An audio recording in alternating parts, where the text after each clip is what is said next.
Hello भाई, स्वागत है आपका। आज हम पढ़ेंगे HTTP error code. HTTP error code क्या होता है? जब हम कभी गूगल पे कंप्यूटर द्वारा मोबाइल द्वारा सर्च करते हैं, कोई वेबसाइट या कहीं कोई फॉर्म भरते हैं, तो उसमें ये लिख के आते हैं, ये कोड लिख के आते हैं 401, 401, 403, 404, फाइल नॉट फाउंड, 408, 500, ये सब लिख के आते हैं। इनको क्या बोलते हैं? HTTP एरर कोड बोलते हैं। ठीक है, तो हम देखेंगे इनका मतलब क्या होता है और क्यों आती है। ठीक है, देखिए इधर दिया गया एरर कोड का नाम दिया। ठीक है, इधर इसका कारण दिया गया कि क्यों आते हैं ये सब। ठीक है, हमारे मोबाइल में भी आते हैं और कंप्यूटर में भी आते हैं। ठीक है, तो सबसे पहले हम देखते हैं 400 बेट फाइल रिक्वेस्ट, ऐसा कुछ लिख के आता है। ठीक है, जब भी हम कोई वेबसाइट खोलते हैं या सर्च करते हैं। ठीक है, तो ये क्यों आता है? ये आता है गलत URL के कारण। अभी URL क्या होता है? URL होता है यूनिफॉर्म रिसोर्स लोकेटर, यानी जब हम वेबसाइट पर जो भी चीज़ सर्च करते हैं उसका एक URL होता है, उससे सर्च करके उस वेबसाइट की जानकारी देता है। अगर ये गलत है तो उसके कारण क्या लिख के आता है? 400 बेट फाइल रिक्वेस्ट। ठीक है, तो इसको याद रखना। उसके बाद है 401 अनऑथराइज्ड, ये लिख के आता है। इसका मतलब क्या होता है? गलत पासवर्ड डालने पर, यानी कि जब भी हम पासवर्ड डालते हैं अगर वो गलत हो जाता है तो उसमें क्या लिख के आएगा? 401 अनऑथराइज्ड। ठीक है, तो इसको याद रखना। उसके बाद है 403 एक्सेस डिनाई, ये लिख के आता है। तो इसका मतलब क्या है?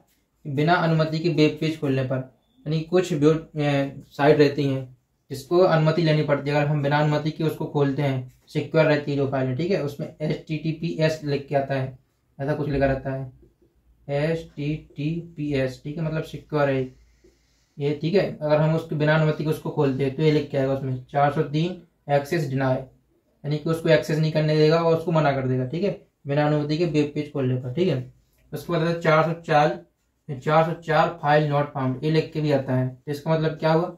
सर्वर के पास रिक्वेस्टेड फाइल उपलब्ध ना होने पर, यानी कि जो फाइल हम खोल रहे हैं, ठीक है, खोज रहे हैं, वो क्या है? वो जहाँ से सर्वर से जहाँ से वो फाइल जुड़ी हुई है या वो वेबसाइट जुड़ी हुई है, जहाँ से वो हमको उसकी जानकारी देती है, उसके बाद वो फाइल नहीं है या फिर उसके बाद वो जानकारी नहीं है, सूचना नहीं है, इसलिए ये लिख के आता है 404 फाइल नॉट फाउंड। ठीक है, तो इसको याद रखना।